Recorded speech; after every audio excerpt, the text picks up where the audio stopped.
Hello, ako si Nurse Aira. Nandito ako para sa'yo. Anong nararamdaman mo? Pakiramdam ko po may sumusunod sa akin. Para pong pinagmamasdan nila ako. Sa ngayon, nakikita ko na kinakabahan ka.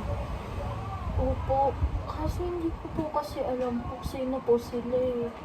Salamat sa pag-share. Nandito lang ako para tulungan ka. Dito, ligtas ka. Ano ba yung una mong napansin nung kinakabahan ka? Ang napansin ko po may lalaki pong naka-hoodie.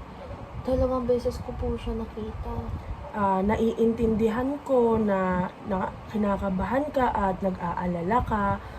Sa ngayon, wala akong nakikitang taong naka-hoodie o lalaking naka-hoodie.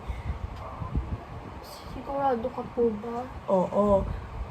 Ngayon, ano ba yung nakakapagpaibsan sa kaba mo? Ano yung mga ginagawa mo para hindi ka kabahan?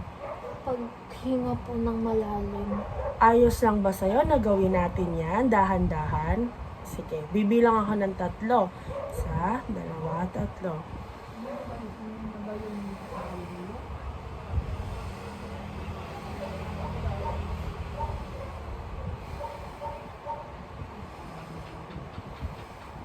Ngayon, kamusta yung nararamdaman mo pagkatapos nating huminga ng malalim?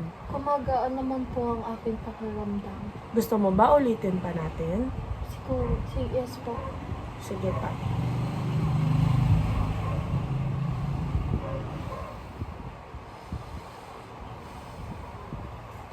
Kumagaan na po pakiramdam ko. Mabuti yan. Kung mangyari ulit to sa'yo, tawagan mo lang ako. Ayos lang ba yon? Opo, salamat po. Salamat din.